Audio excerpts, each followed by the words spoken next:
Good morning, everyone. Welcome back. Today we got a group ride, my community's very first group ride. I'm going to meet up with them right now, and we're gonna have an awesome morning. So let's do it.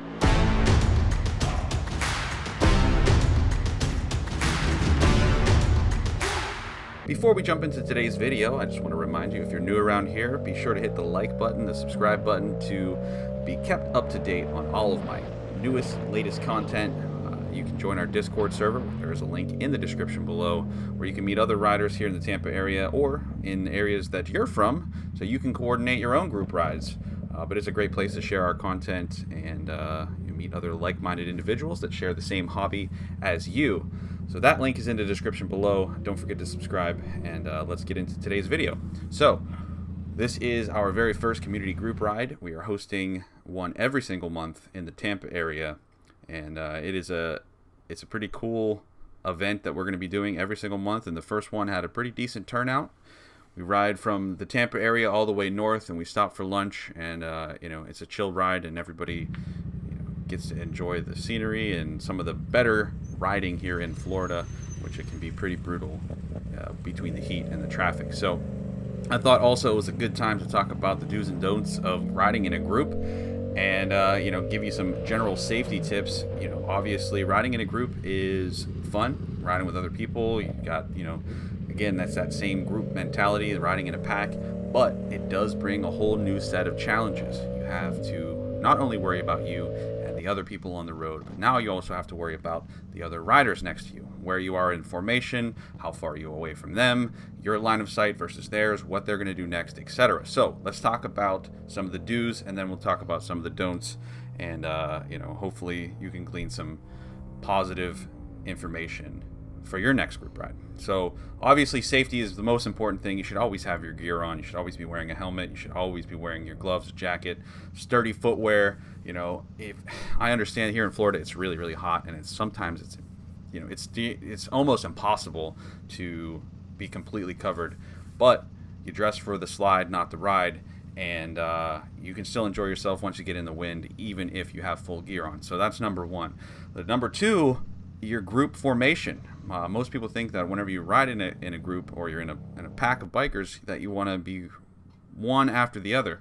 It's not true. You want to maintain a staggered formation, keeping a safe distance between the person in front of you, but also off to their side. The only time you're going to line up is when everybody slows down to take a corner, and you go outside, inside, outside in a single file formation, so that everybody can take the corner in the same way.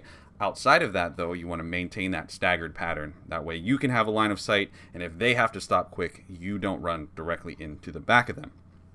Number three, and one of the most important things, is if you have a really, really large group, make sure you're planning the route. Make sure you know where you're starting, but also where you're finishing, so that if half of the group gets split up, or you're not able to take an intersection all at one time, you know where the rest of the group is going to end up, right? If somebody gets cut off, I don't like to leave people behind in general, but if somebody gets cut off and you end up having to, they know where you're going to be, whether it's a stop in between, you're going to stop at a gas station, or just the end destination. They know exactly where you're going to go, and they can meet up with you once you get there, right? And then even before that, or even moving on from that, is your communication, right? So if you're using hand signals, if you're using intercom, whether you have your Cardo on, everybody's on the mesh or the intercom network, communicate with the other people in the group, so they know what's coming up, or they know what's going on inside the group, or if there's a hazard coming up, whatever it might be. Make sure that you're using your hand signals for turns, for stops, etc. And that way it'll trickle all the way from the front of the group to the back. And then also too, one of the big things is take a break. Make sure that if you have a longer trip, if it's just 2-3 hours, that you're stopping in between. People need to obviously hydrate, they need to get gas, they need to take a break from sitting on the bike. Your awareness goes down once fatigue starts to set in.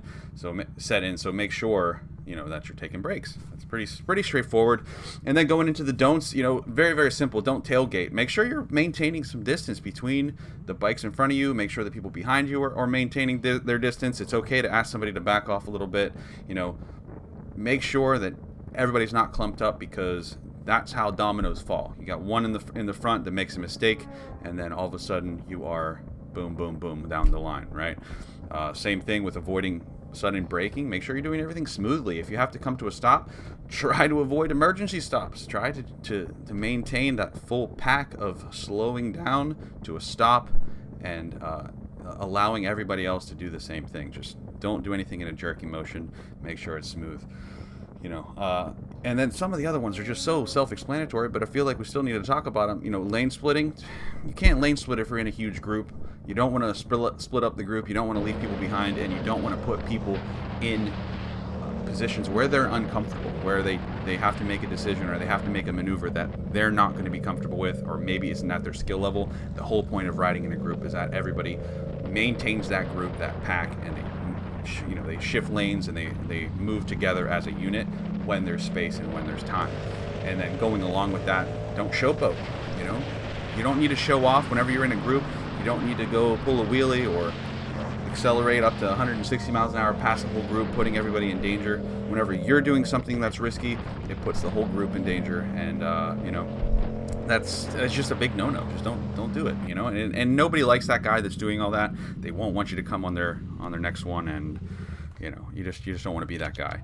And then also too, you got to rely on your own skills. You are your own best friend when it comes to that. Even whenever you're riding in a group, you know your limits, you know your skills.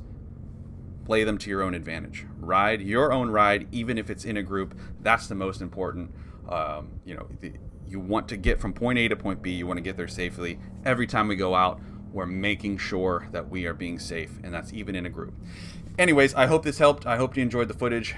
There's another group ride coming up in August, and like I said, if you're not in the Discord community already, the link is going to be in the description below to join, and I hope I see you there.